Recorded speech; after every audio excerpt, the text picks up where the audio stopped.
there are still new participants who wait one more minute so everybody is able to join us.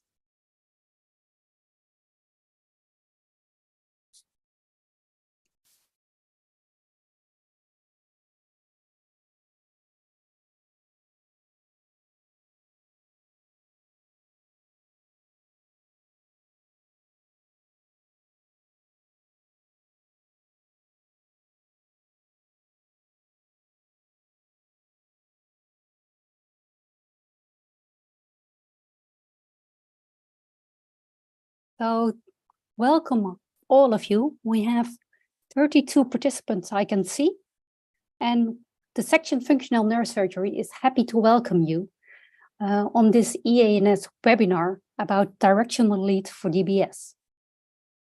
And today we will discuss two topics about a very interesting and actual survey among the EANS community about the directional leads.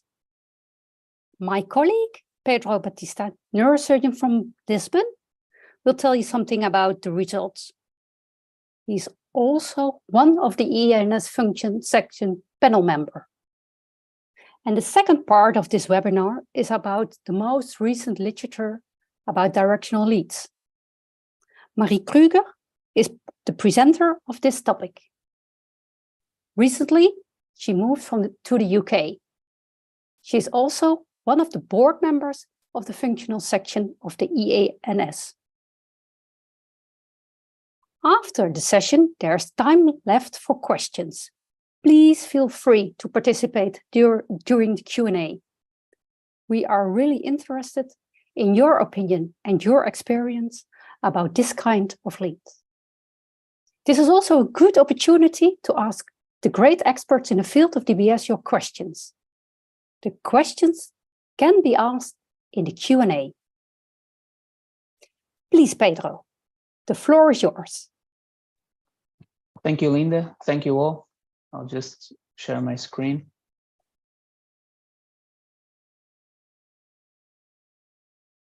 I hope everyone can see it. So welcome everyone. Like Linda said, I'm Pedro. I work in Lisbon. And I am part of also the authors who are prepare this survey, which we'll publish in some time, we hope. And it's about directionality and the impression of the community about directionality. And so we devised a survey about the use of this technology, and we sent it out to functional EANS functional section members and also ESSFN, and these are the results. So we made 50 questions, most of them multiple choice, but some open questions, and divided like 9 demographics and 9 general questions to characterize the respondents, and then 11 about the surgical strategies with directional leads, 13 about programming strategies with directional leads, and 8 about the future perspectives on the technologies that people think might be useful in DBS. And these are our respondents. We had a total of 50 respondents, but one was duplicate. So in the end, we analyzed 49 answers distributed between 16 countries, most of them from Europe, only 2 answers outside of Europe, one from India and one from USA. 42 respondents were male, and most of the respondents were with the age between 30 and 50 years. The majority were neurosurgeons, 38, 8 neurologists, and also 3 specialist nurses in DBS. Most of the respondents were from university hospitals, only 7 from regional. And they had experiences, most of them between 5 years and 20 years with DBS, their personal experience. And their institutions were making an average of 15 to 50 with the majority, but there were some with more than 100, and 8 between 50 and 100 DBS per year. So first thing we asked was if they had experience with directional leads, and 89.8% of the respondents were currently implanting the leads, and most of them had between 2 and 5 years of experience. The companies that they worked with were mainly Boston, then followed by Medtronic, and finally Abbott. But most of the respondents preferred Boston, as we can see here.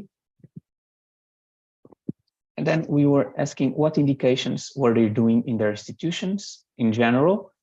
And this followed the trends for DBS, right? Most of the indications were movement disorders, Parkinson's, tremor, dystonias, then followed by pain, OCD, and epilepsy. And then the less common indications, Gilles-Latourette syndrome, depression, very few schizophrenia and dementia. And then we compared it with what indications are you doing for D-leads. And here we see some changes because most of the centers, the respondents said that they only do, they think that movement disorders are the best indications to implant D-leads for Parkinson, tremor, dystonia, and all the other indications fell. So what were the reasons to implant a D-lead? Most of the respondents said the leads were implanted for clinical or programming reasons, and only a minority for other reasons like anatomical or surgical reasons or for scientific reasons. And of note, it's also interesting to note that 2% of the respondents said they do it as a standard. So they only implant D-leads now. Then we asked, what do you feel about D-leads? Do you think they are an advantage or a disadvantage? And no respondent thought they were a disadvantage. 48% thought they were a major advantage and 52% a minor advantage. Then we went to analyze the surgical strategy and if something changes with the surgical strategy. First, we analyzed the planning and the implantation. And so we asked, do you change your planning with D-leads? And 81% of the respondents said, no, we don't change our planning. Only 6 respondents do it. 1 does it always, and 5 on an individual basis. And what changes do they do? These 6 respondents gave these answers. And so most of the changes are in the Z-axis, no changes in the Y-axis, and 2 make changes in the X-axis. And 2 of these 5 respondents gave some details, and they say that they plan slightly deeper in order to leave a segmented contact on the target and not the most ventral one. And then we asked what are these adjustments made by nucleus? And they said, yes, they do it for the STN, they do it for the VIM, and almost all do it for the GPI, but not all. And then we asked if they accept a lower side effect threshold when doing intraoperative testing. And half of these 6 respondents said no. A third said, well, I accept it, but it's not intended. And only 1 said that a lower threshold for side effects is intended with directionality. What about the intended orientation? Do respondents try to orient the lead at some point during their implantation? And 70% of the respondents said yes, they try to do it. And the vast majority try to put the guide marker facing anteriorly. Then we moved on to trying to understand what is the community doing regarding the determination of the lead's final orientation. And we can see here that there is a wide variability, either on the method used to determine this final orientation and also on the timing to do so. You can see here that the most used methods are CT with algorithms or the intraoperative X-ray marker. But the timing is even more variable. 14% prefer, say that we can do it on the first 24 hours, 25 during the first week, and 26 after the first week because of the shift that happens. Then moving on to programming strategies. 31 of our respondents had experience programming D-leads, and at 75% of the institutions, the neurologists were doing this programming. And in half of the institutions, neurosurgeons or DBS nurses were doing the programming. And you should note that in many of these the institutions, the programming was done by more than one of these, and in some by the three. And so what are the reasons to use steering? So these are the reasons, because it's not to implant the leads, but to use, to make a program that uses a segmented lead instead of omnidirectionality. And they said that they use the steering when they want to get away from side effects. 58% of our participants. And a bit more than a third says that they do it in order to improve the clinical outcome. And very, very few of the respondents claimed to use it to save battery.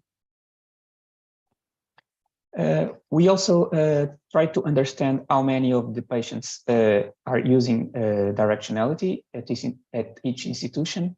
And obviously, this is an educated guess because not everyone has these numbers. And we can see here that initially, after the implantation, a lot of centers have less than 25% of their patients on directionality using steering. But this percentage falls after 1 year, and more and more patients start using this steering, which is also what the literature points at.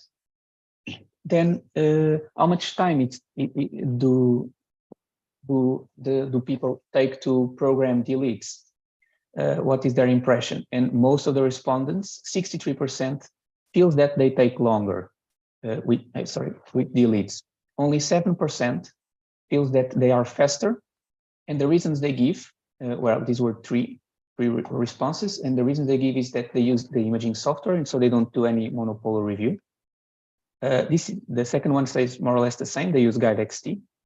And the third respondent say that it was obvious. Well, that's the answer you gave. So we analyzed what programming methods are being used. And we can see that 75% of our respondents are using either a clinical trial and error or a directional review.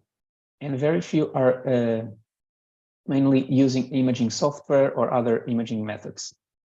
Then if we ask specifically if they use visual or imaging information for the planning, this percentage increases.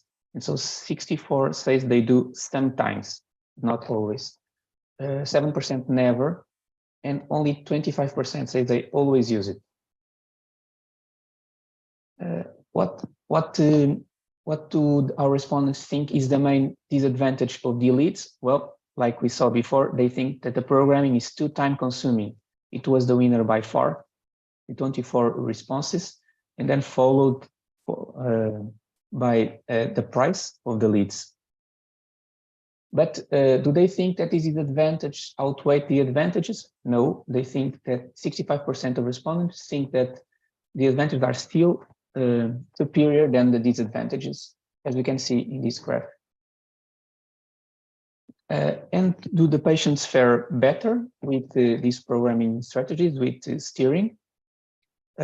Most of our respondents think they do, at least a bit better. A bit more than half thought that they fared at least a bit better, and only 5% thought that they fared a bit worse, and no one thought that they fared much worse.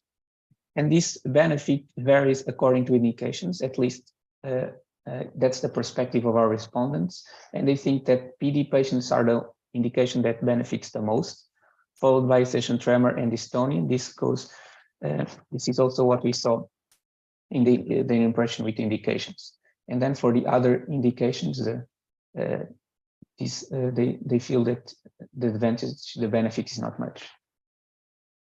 Then finally, we wanted to analyze what the community thinks about the future technologies and the future needs for DBS. And we asked them what were the three technological advancements they thought were most important to have in the future. And we can see here that the winners were closed loop. They were the most voted, followed by sensing and 3 Tesla compatibility, and then remote programming and longer battery life, etc., etc. Interestingly, we can see here that not many respondents wanted more directional contacts, and we will see that ahead. And AI, it's not a very much wanted technology, at least for now. So it's good to see that this the most voted technologies are already on the market, at least with some firms. We also asked, what do you think is the perfect configuration of a directional lead?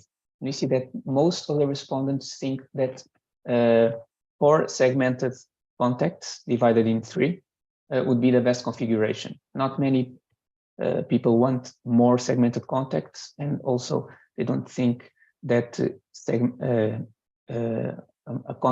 more segmented contact is needed, as you can see here. And only 8 people thought that the current configuration is the best.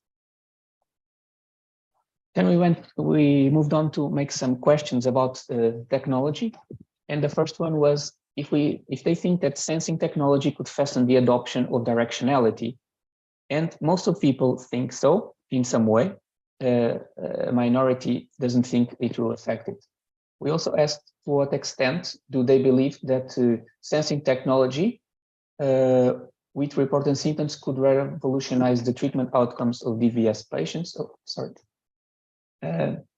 26% think that yes, to a greater extent, sensing will revolutionize this. But most people thought, well, to some extent, related to decreasing stimulation parameters and prolonging generator life, mainly. 7% think will be a placebo effect, and 4% doesn't think it will bring any revolution. And what about the role of artificial intelligence? Most of the respondents think it will be an advantage. Most of respondents think that it will improve long-term outcomes, minimize side effects, and help identify some trends that can lead us to a more efficacious treatment, or identify some need for adjustment. Then they also think that it might shorten or streamline the initial programming time. And a minority thinks that it will only be useful for not optimally positioned electrodes, or only the initial stages of programming. Only 9 respondents think that it will not change current practice AI. And finally, we asked if respondents believe that open loop will move on to a closed loop in the most used indications. And 47% think that is very likely, that systems will become closed loop. And 43% of people think only to some extent. Only 6% think that that won't happen at all.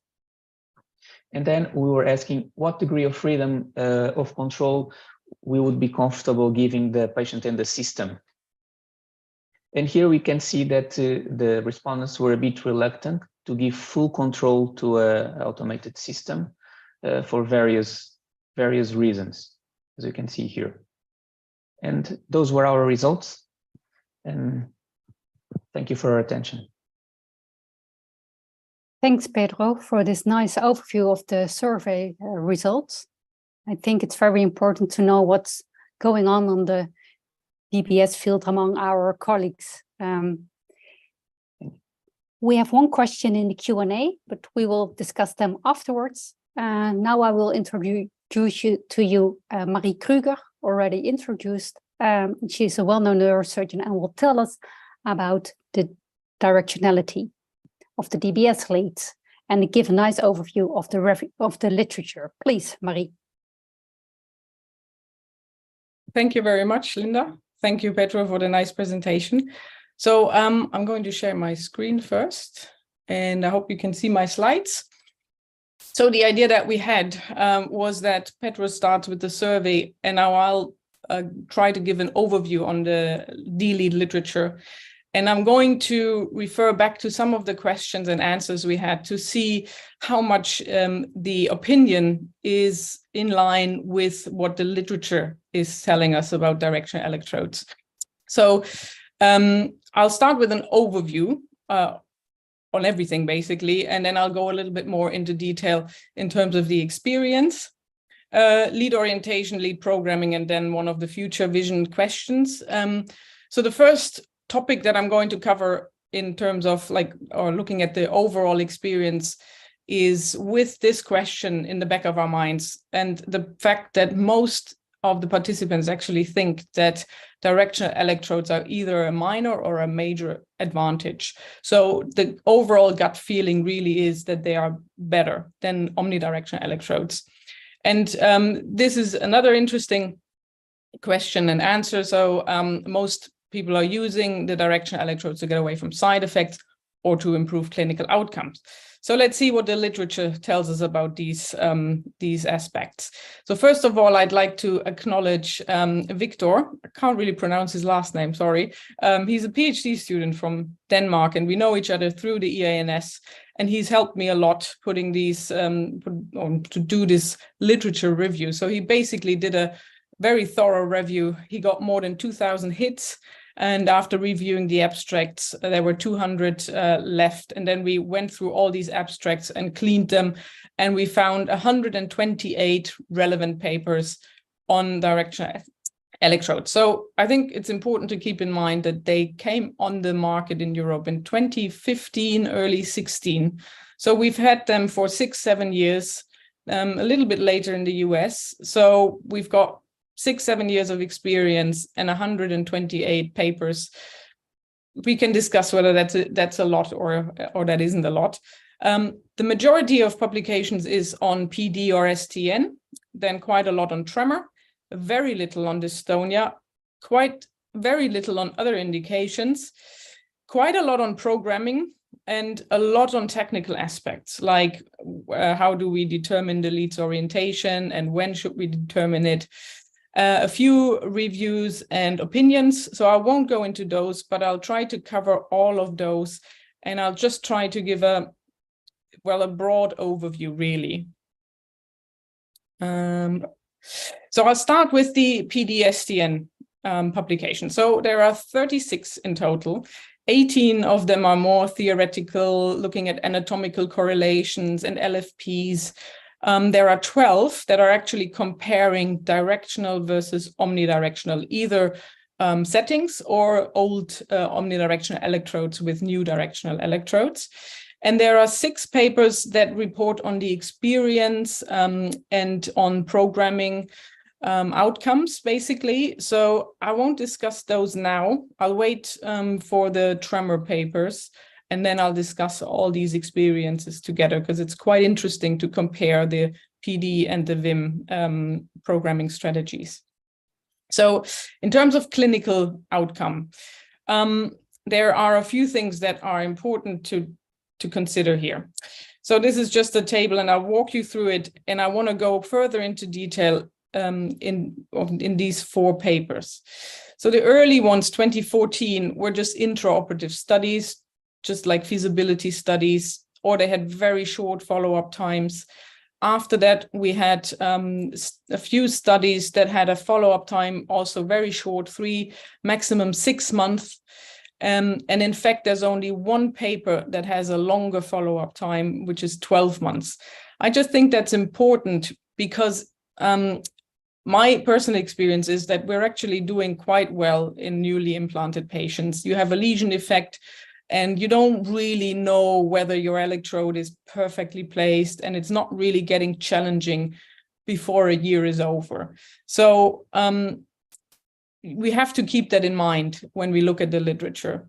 The other thing to keep in mind is that the numbers are very, very small. We have sometimes only 8 or 7 patients in these studies. There is one study that has 234. That's the biggest number of all. So I'm going to go a little bit more into detail on this paper. Now, if we look at the outcome, most of the papers were focusing on the therapeutic window.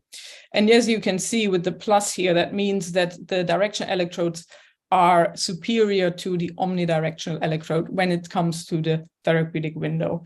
But the other thing that's very important and stands out really is that all the papers that have looked at UPDRS scores, they did not find any superiority for or in favor of the directional electrodes. Now, the question is this because the follow-up times were so small or because there is no superiority.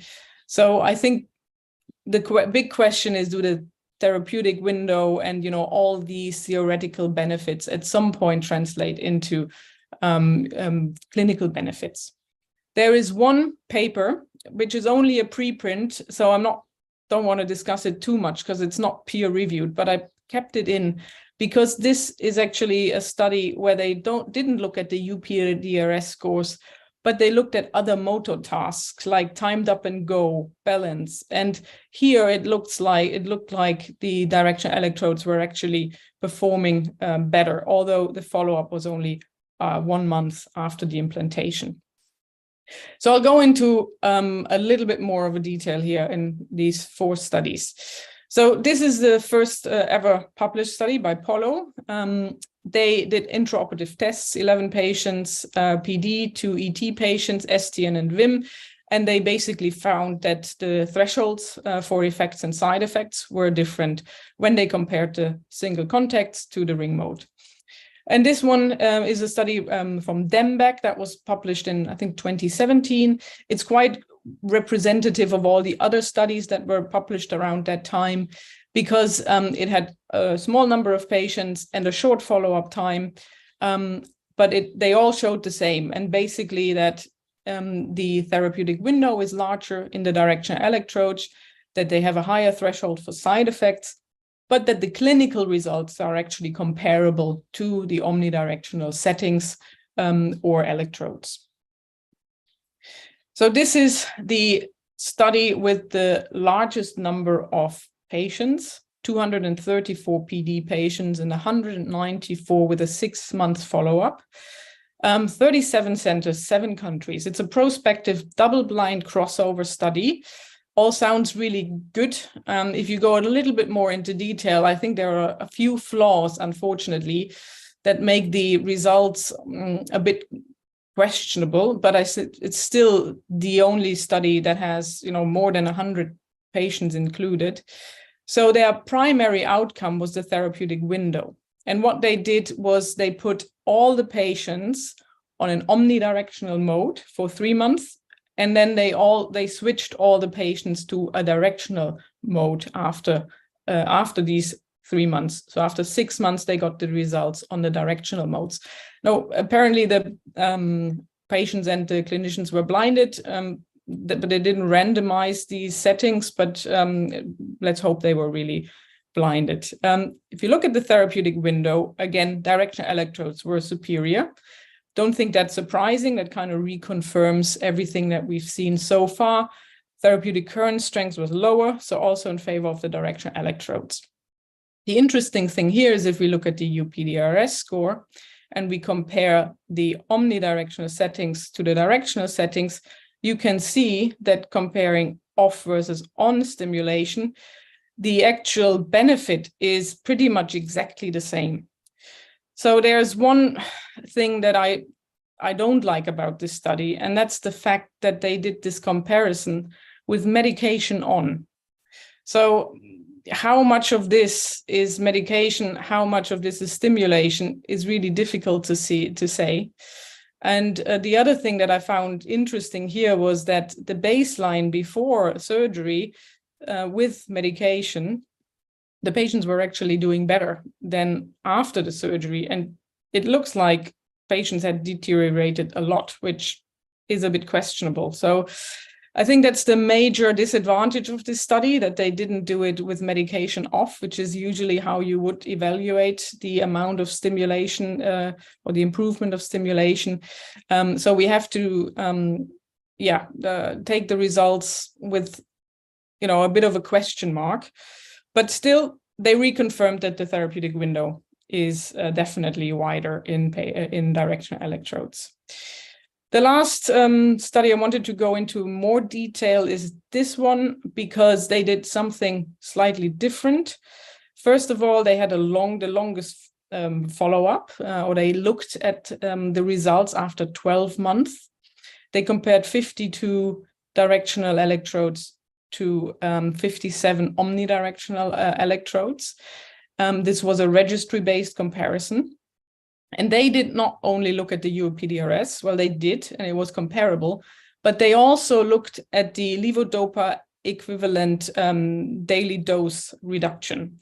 So the amount of drug reduction that the patients were able to get. And here you can see that the directional electrodes were definitely better. They were able to reduce medication like 13% more than in the omnidirectional group. Now we could argue or discuss whether this is significant and this is enough. And then one of the quality of life tests was also showed a greater improvement in favor of the directional electrode. So I thought I wanted to mention this study again. It's not a perfect design, but it is one of, I think the only study that I found, which is not only looking at the UPDRS, but at medication reduction, quality of life. So maybe we just don't really see the effects in the UPDRS score, but if we look at other things, we might see them. Just a question that I'm putting out there. So to summarize the literature on STN or PD for directional electrodes, we have very short follow-up times. We have an overall small number of patients, so there's clearly a gap in the literature. And the theoretical benefits are definitely there, but so far we can only see little clinical benefits in the short term. So one thing that we can discuss is, this overall opinion of our experts, and that's actually my gut feeling too, that they are actually better than the omnidirectional electrodes, isn't really represented in the literature.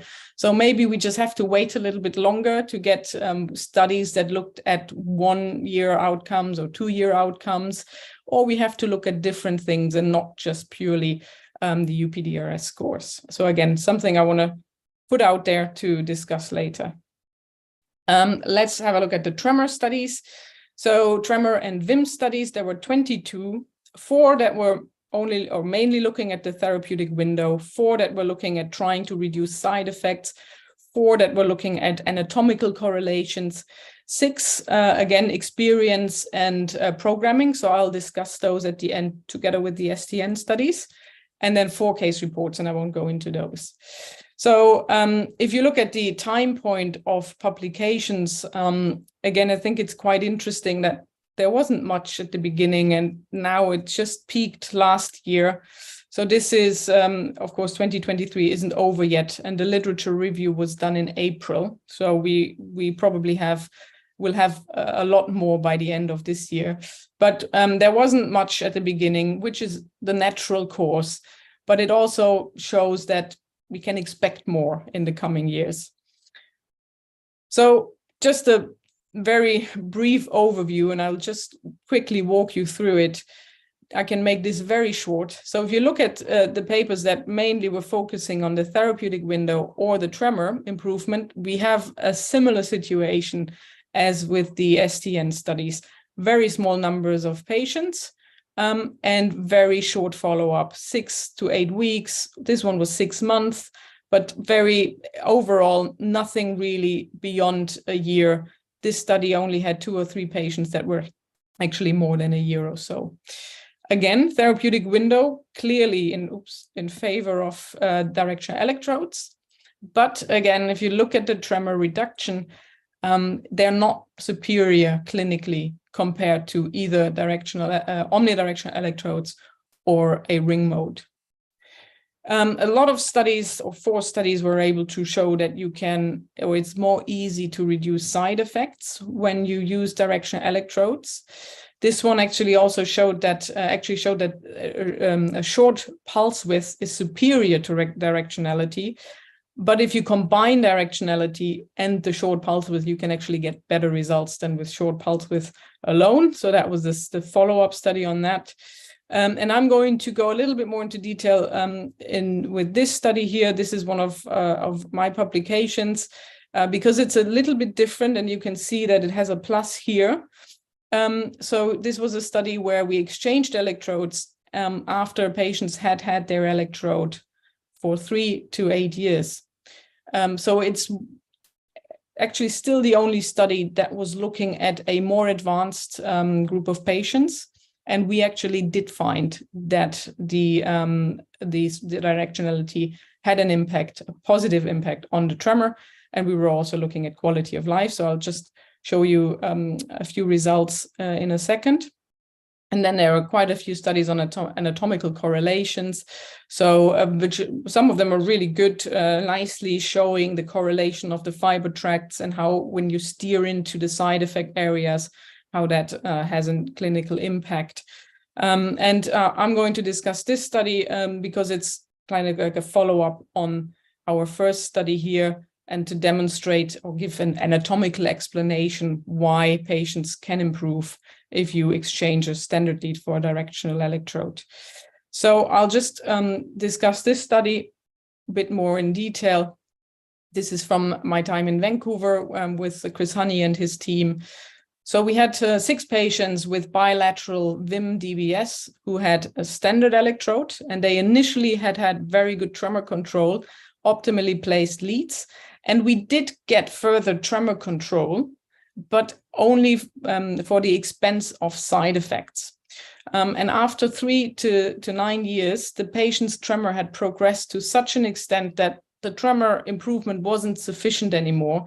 But when we tried to crank up the stimulation, they got the side effect. So we decided to exchange these electrodes for directional electrodes, waited for 4 weeks, programmed them on a directional setting, took us up to 16 weeks. And then after 3 months on the best setting, we did quality of life tests, compared them to the quality of life before. And then we did the tremor scores before and compared them to after we had put them on the directional settings.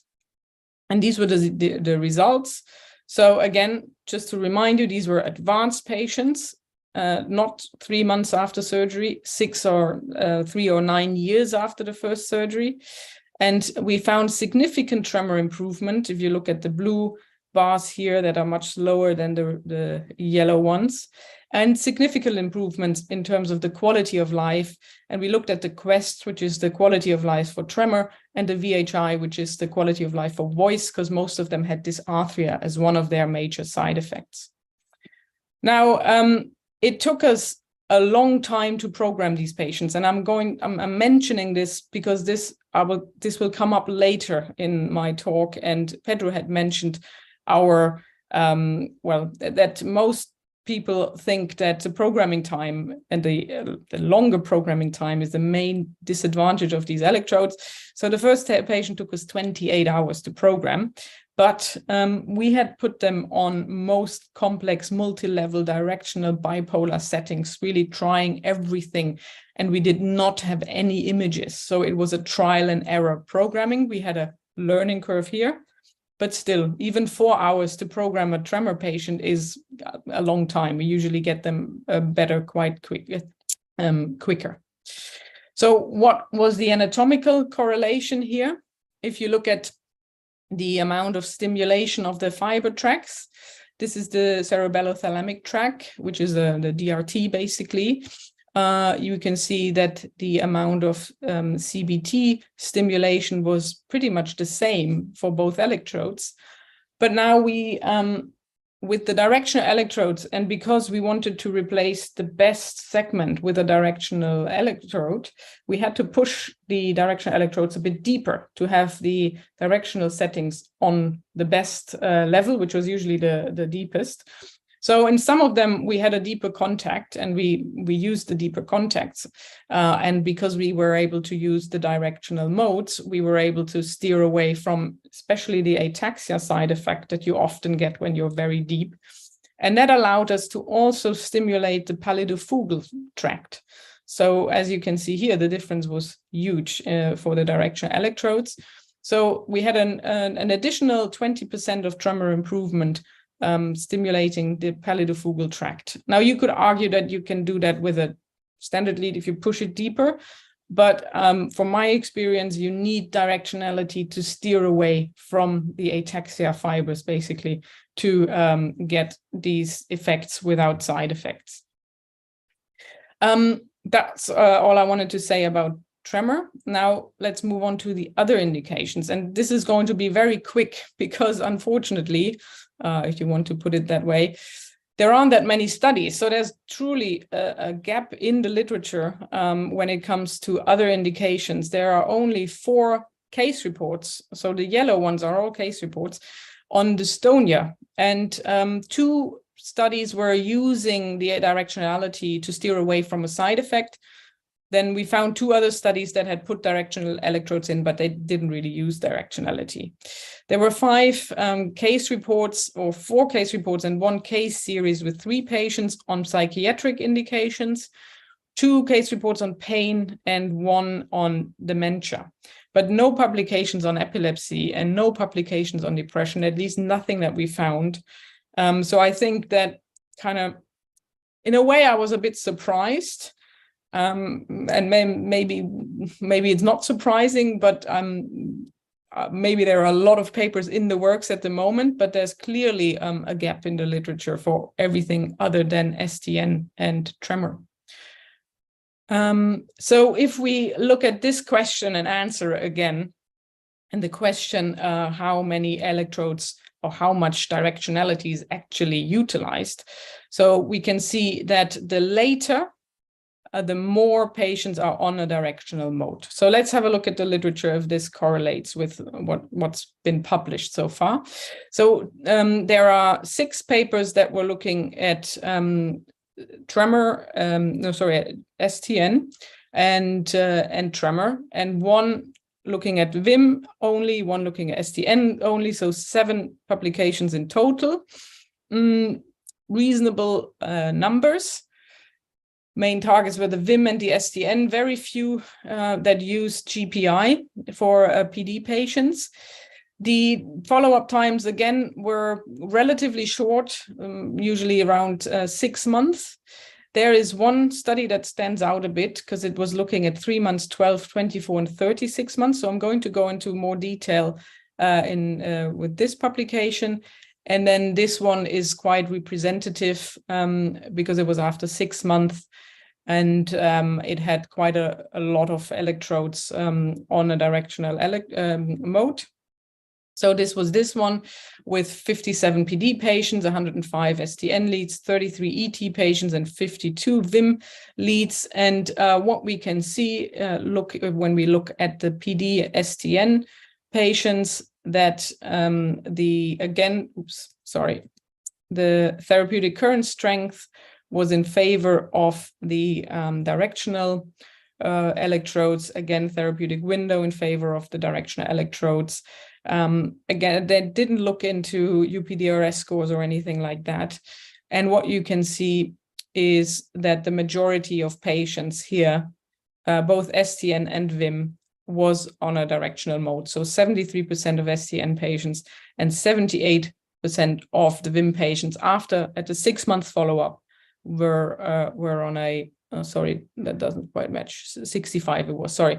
Well, more were on a directional mode than were on a non-directional mode. Again, this is quite representative of the other studies. And this one was the one with the longest follow-up. And what is interesting is that initially, or at the 3 months follow-up, the gray ones, the light gray ones, are the VIM or essential tremor patients. The majority was on a directional mode, but actually the number went down over time, whereas it was the other way around with the PD patients. Here the numbers went up, especially after 3 years. And this is actually the only study that has a follow-up time of 36 months. So again, I'm wondering whether all these theoretical benefits will actually translate into clinical benefits if we look at 2-year outcomes or 3-year outcomes.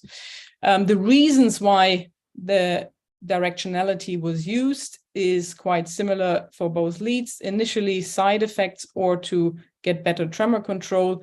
And then at some point, I think people manage the side effects, but only want better tremor control, which is the light gray here.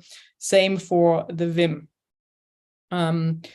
So if we take all of this together, there is quite a big variety from VIM directional modes from 38% to 91%, and STN 32% to 84%. VIM electrodes are slightly more put on directional mode than STN ones, and the later, the more are on a directional setting. But no one has actually looked at the correlation with the lead position. Is this, are the patients that are on a directional mode the ones where the electrode isn't perfectly placed, or does that play, is there any correlation between electrode placement and whether we need directionality? Because that was one of the big discussion points at the beginning when they came out. You only you need directionality if you're not a good surgeon and if you can't place the electrodes perfectly.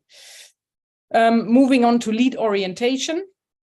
So here we ask, how do you determine the lead orientation and when do you determine it? And I'm not going to go over all this again, but I think what is very obvious is that there are a lot of different ways that are being used to determine lead orientation, and that the time point seems to be very unclear from it doesn't matter after first week after 24 hours to I don't know. So the first question we have to ask ourselves is not how and when, but actually why do we need to know lead orientation? And I think the answer is no.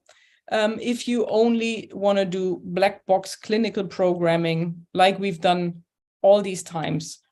But we've also seen in the survey that if you do use directional electrodes, the programming time increases. And one way of reducing it is to use imaging to help you. And so as soon as you want to use imaging, you need to know the lead orientation.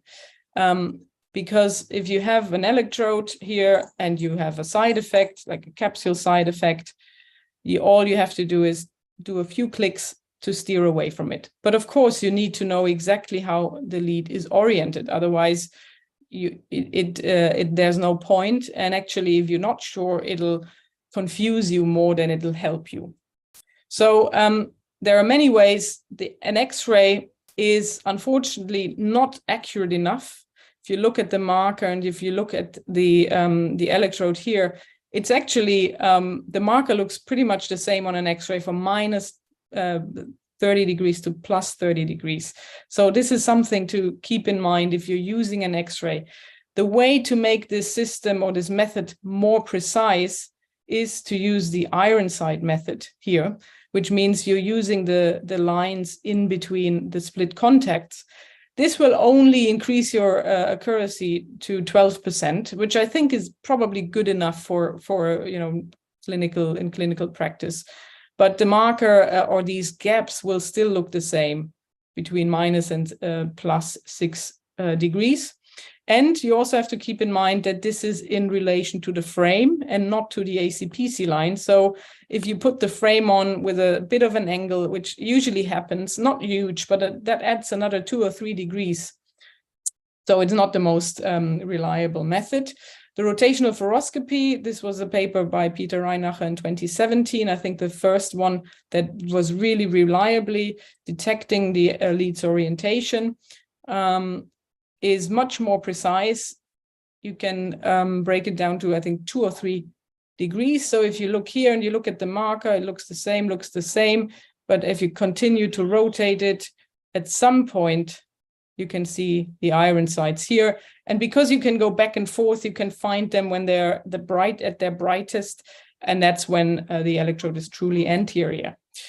The method that most people are using now is the CT method. And the good thing about the CT method is that it's integrated as an algorithm in most of the software that we're using. So the commercially available lead DBS software, but BrainLab Elements has it for the Boston leads, and SureTune has it for the Medtronic leads.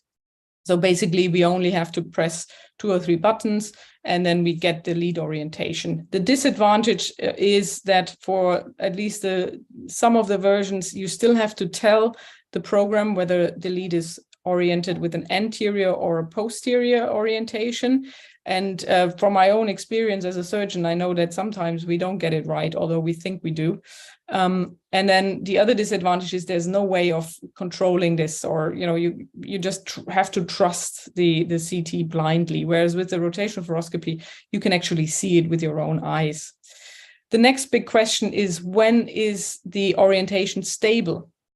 And this was the first publication on this topic, which caused a lot of confusion, I think, because this study here from Cologne showed that despite the intention to implant the electrodes with a 0-degree orientation, most electrodes were not in that position. And now the question was, were they not implanted with 0 degrees, or did they rotate after the implantation? And to make a long story short, there have been 5 studies now on this topic. And this one was an animal study where the team in Freiburg put a lot of rotation and twist on the leads. And they actually did see quite a lot of delayed rotation. But in the clinical studies, and 2 of them are from my group, we did not see any delayed orientation. At least no one saw any after 24 hours. But it does depend on the surgical technique, the amount of twist you give, the locking mechanism. And I think the most twist we give when we actually lock the leads in, because you often have to, you have to bend them a bit and you do twist them. So it's really difficult to get 0 degrees. It's almost impossible. And plus minus 30 is what we usually see in our post-op scans. This is a study that's in print, but it's just quickly to show you again what's been done, and that there are no clinical studies on Medtronic electrodes yet. There's one by Medtronic, but that's an animal study. And most did not use a burr hole cover. They use bone cement or clamps or titanium plates. So I think it also very much depends on the mechanism that you use. So ultimately, I think every center will have to find out for themselves. But if you do it, accurately, there shouldn't be any rotation after 24 hours. I think, so if you look at the amount of literature that's been published on this topic, it's crazy. I mean, there are 20 studies, more than 20 studies dealing with these whole lead orientation aspects. And the amount of confusion there still is in the community, I think, is interesting, because you should think that, with the help of the literature, we have figured it out. But it's maybe sometimes even more confusing to have too many publications on one topic. Looking at lead programming, and I'll come back to this question and answer, the programming time, which is too time consuming. So one, and quite severely so. One advantage, or one, not advantage, one answer is to use directionality. And if we look at the number of literature or the number of papers, there are 19 that are dealing with this whole question of programming electrodes. And 16 are looking at image-guided programming and how to use algorithms. So a lot on programming. And if I remember correctly, only 17% were actually using images. So there's a big discrepancy between, who's actually using images and how much is published on this topic. And then when we look at, there are 2 papers that are actually asking the question, when and how should you do the programming, and then 1 case report. And it's not surprising, I think, that most of these studies were published in 2021 onwards. So I just picked out 2. This is the most sophisticated one, I think, or at least I found. And here the authors are feeding a software the images, the lead position, then they also give it the clinical outcomes for each contact. And then they're trying to develop an algorithm that can then predict the best contact for future patients. So basically using imaging, using clinical outcomes and computer models to let basically the algorithm do the job, to cut down programming time and hopefully try to improve the outcome as well. This is really amazing work, I think. I think this is the future, but we're still quite far away from it, at least most of the centers, including us. We're using imaging, but we're not feeding algorithms or programs with it yet. The other paper that I really liked is this one from Bern, because they looked at it from a different angle, and they were actually asking the question, do we need to do this directional testing in everyone? And their conclusion was actually, that you don't have to do that. If you have a therapeutic window of less than 2 milliamps, then yes, it's worth going or doing contact by contact. But if on your directional, if you're on your monopolar review, you have a therapeutic window of the single 4 segments above 2 milliamps, you don't really have to go into each one of the 6 directional contacts. So just do what you always did, and the outcome will be pretty much the same. So this is the other extreme, saying, you don't have to use directionality unless you run into a problem.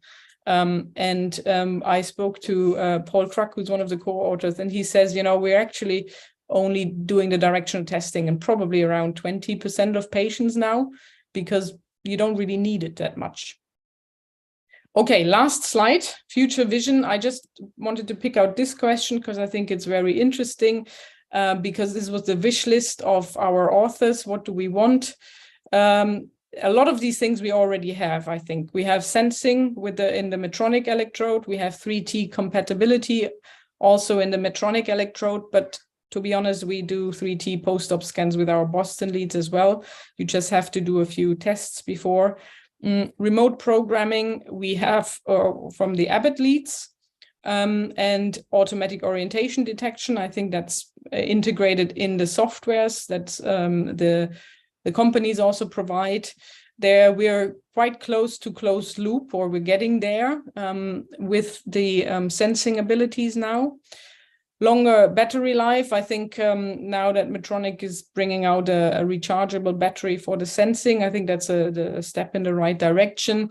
I don't think that we can expect PCs to last longer with all the extra technology that we have. So smaller IPGs, again, I think Medtronic's bringing out a really tiny battery. So I think it's what we would like is the best of everything of the 3 companies combined into one. And I'm sure they are all working on that. But a lot of these things we have already. And as Pedro mentioned, I was very surprised too to see that we don't really want more directional contacts, mainly probably because it is more time consuming. And if you have too many options, that can sometimes be a disadvantage. And that's the end of my talk. And I just wanted to invite every one of you to our Queen Square Functional Neurosurgery Stimulation course, which will be in November with the whole Queen Square team. And we will do DBS surgery, simulation, radiofrequency ablation, programming, directional programming, planning, and everything. So if you're interested, have a look at the website and you can sign up for it. And now that's it. And I will stop sharing my screen and give back to Linda. Thank you, Mary, for this nice and complete overview of the literature. I think directional lead can be a game changer. You already mentioned it. There are 2 questions raised in the Q&A, and we have a few minutes left, so I will read out the question from an anonymous attendee. Were there any specific considerations on pediatric patients with dystonia? Pedro, can you comment on that, please? No, we didn't look into pediatrics separately. So we just made the questions generally. So we don't have that information now. And do you think there is a difference in pediatric patients to use directional leads? I don't know, probably not really that much, because structures are small, but not that much. And maybe the same benefit will come out from as for an adult, I would say. I don't know, Marie, what do you think? Yeah, pretty much the same. So we didn't look into it. There's nothing in the literature obviously. And we always use directionality, but not only in our pediatric patients. We always programmed the GPI, or not always, but mostly try to program them image-based trying to steer into the anatomically best or location, because you don't see the effect immediately. So you kind of hope for the best if you put them on what you think is the best anatomically, but that we didn't differentiate between pediatric patients or adult patients. So I agree with Pedro, probably not a big difference. Okay, thank you. And another question raised by Albert Colon. How about combining open and closed loop in the same patient, like open for the neuromodulation, but closed for the intervention? You've done that before, or do you want, that's a possibility, Marie? Yeah, would be nice. To be honest, I have little experience with the closed loop and the sensing and all that so far. That's probably the area which has the most potential, but I think it'll still take quite a while for us to get really ahead in the field. If you look at what's been published, there are a few interesting aspects, but we're surely quite far away from any breakthroughs yet. That's my gut feeling or my experience. I don't know, Pedro, what do you think? Well, there, at least from the survey point of view, there are many people that wish that, right? That the two options are available, and probably there will be. I think there will always be a manual mode, let's say. Yeah, about like open for neuromodulation, closed for intervention. What exactly do you mean? It's when we are programming, we can just do whatever we want and then close it. That's what you mean, and it will run on its own. I think so. I think because the person who raised the question has much experience about epilepsy patients. So I think that's the main reason about his question. Yeah, I think the only way for this to open is to be an option, right? And we just choose wherever we find more comfortable, and probably it will have some patients will go on a closed loop and it will work perfectly for them, and some others will need some tweaking.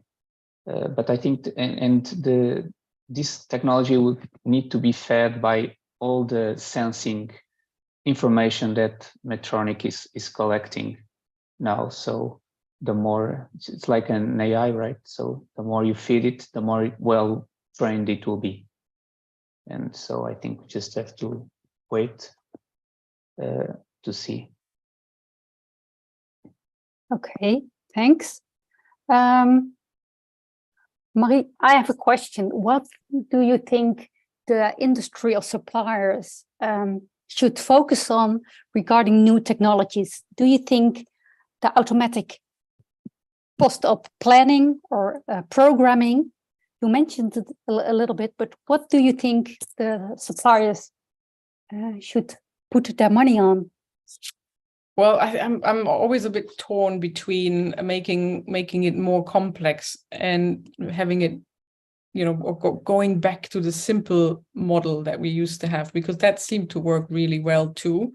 But making it more affordable for more patients rather than making it more expensive and more complex to help these, maybe 10% of patients that might benefit from all these techniques. But if I could wish my perfect electrode, I would go for basically the best of the three worlds. So sensing from Medtronic, remote programming from Abbott, and I really like the post-op imaging with the collaboration with BrainLab that Boston has. So image guided programming on the Boston level, that would be my perfect electrode. And probably I wouldn't mind having the bottom and the top contact as a directional lead as well, just because it would sometimes you miss it, and you do have to. Sometimes we do adjust the way we implant the electrode, and then you realize I should have just done it differently because now the contact isn't where it should be, the directional contact. But then I think we really need to focus on post-op, making things easier, which is, I think, happening. It's all happening. It'll take time. But for me, the most pressing thing at the moment is remote programming, because I think that's very important, because a lot of people come from further away. And I think that's a good step in the right direction, rather than just making the technical aspects more demanding. And Pedro, what's your opinion about? Yeah, I totally agree with Mari. I think it's the things I would wish the most for too. And remote programming, yeah, it's very useful. Here in my institution, we don't use Abbott.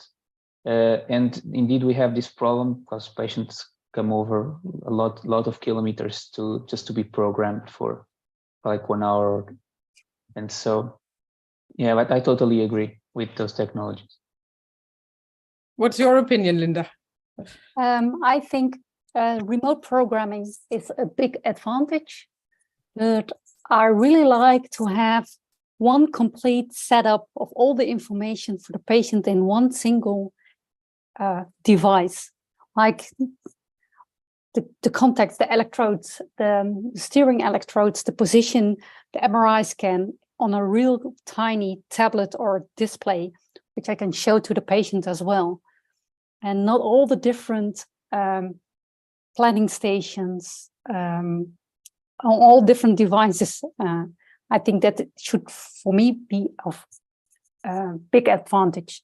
No more steering contacts on one electrode. I like the steering, but I don't need that much electrodes on one contacts on one electrode. So a complete setup for one patient. Probably remote is the best. Yeah. And of course, wireless devices, but that's a completely other different story. We should have arranged a webinar on. So there are no further questions in the Q&A, and we're a little bit over time.